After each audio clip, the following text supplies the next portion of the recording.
Hi everyone, in this video I will show you how to take a photo while recording a video with your iPhone. So click video, so either vertically or horizontally.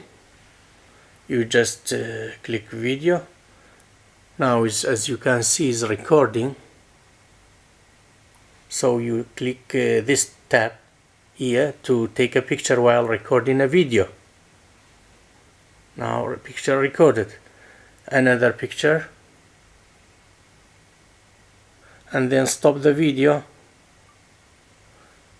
and then we can check.